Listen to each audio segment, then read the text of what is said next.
नमस्कार नमस्कार नमस्कार. कसे आहात सगळे? मी तुमच्या सगळ्यांची लाडकी चिंकी आले एक नवीन व्हिडिओ घेऊन. बरं, आज परत एकदा आम्ही घेऊन आले तुमच्यासाठी कविता सेशन. आणि बरं का, ह्या कविता काही मी लिहित नाही, पण कुठेतरी वाचलेल्या असतात आणि त्या आवडल्या ना की त्या मुद्दाम मी लिहून ठेवते. अहो, तुमच्या समोर सादर करण्यासाठी. चला तर मग सुरू करूया. आजच्या माझ्या पहिल्या कवितेचं नाव आहे मी आणि माझी बायको. म्हणजे ही सुद्धा कविता नवऱ्यानेच उद्देशून म्हटले हो बायकोला. ऐका सगळ्यांनी. मी आणि माझी बायको. कोण म्हणतं आमच्या घरात माझं काहीच चालत नाही. चहा नाश्ता मिळाल्याशिवाय मी भांडी घासायला जात नाही. तसे घरातले सगळे निर्णय बायको माझ्यावरच सोपवते. कपडे केव्हा धुवायची आणि भांडी केव्हा घासायची ते ती मला माझं ठरवू देते. मीही माझ्या स्वातंत्र्याचा पुरेपूर फायदा घेतो.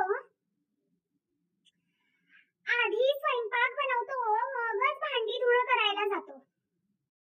राहता राहिली केर फरशी आणि बाकीची सगळी आवरावर तेही मी पटापट करून टाकतो बाकीची सगळी कामं झाल्यावर. आता तुम्ही विचाराल, तुमची बायको घरात काहीच काम करत नाही. अहो, असं काय करता? ती काही स्वतःला माझ्यापेक्षा वेगळं समजत नाही. तिने केलं काय, मी केलं काय, तिच्या दृष्टीने सगळं एकच असतं. हे माझं काम, ते तुझं काम, असं जेव्हा दोघात भेद करायला जातं तिथेच जग फसतं. चला, आता दुसऱ्या कवितेचं नाव आहे कविता. अहो, नावच कविता. कवितेचं ऐका. कॉलेज जीवनात माझी एक मनीषा होती. संगीतावर प्रेम करावं अशी भावना माझ्या मनात होती. प्रेरणा तर रोजच भेटायची. माझी साधना तशी पक्की होती. पण आशा जवळ असताना माझ्या पदरात आकांक्षा पडली. माझी अपेक्षा अपेक्षाच राहिली आणि आता फक्त माझ्याजवळ कल्पनाच राहिली.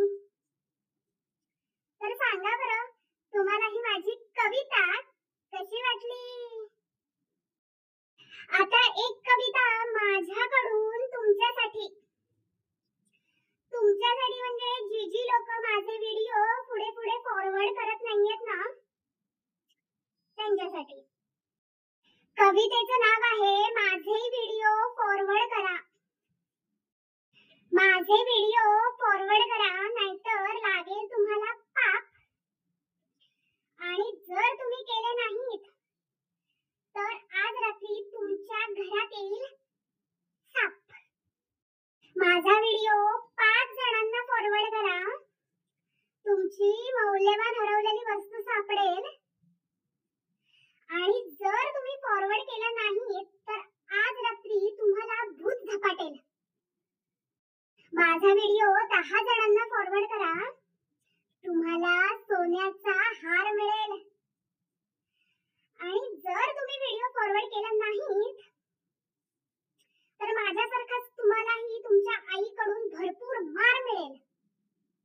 माझा व्हिडिओ 25 जणांना फॉरवर्ड करा. अहो, स्टॉक मार्केट चढेल. आणि जर केला नाहीत तर तुमचा स्टॉक मार्केट मध्ये लावलेला सगळा पैसा बुडेल. माझा व्हिडिओ 50 जणांना फॉरवर्ड करा. अहो, नोकरी तुम्हाला प्रमोशन मिळेल. आणि जर तुम्ही केला नाहीत तर तुम्हाला लूज मोशन लागेल. माझा व्हिडिओ 100 जणांना फॉरवर्ड करा. अहो, 2-3 लाखाची लॉटरी लागून जाईल. आणि जर केला नाहीत तर तुमचा नवरा किंवा तुमची बायको दुसऱ्याच बरोबर पळून जाईल. आता तुम्ही याला धमकी वजा विनंती, नाहीतर विनंती वजा धमकी समजा. तर ते समजा, पण नक्की समजा मी जे काही सांगितलंय ते आणि तसं करा. बरं चला,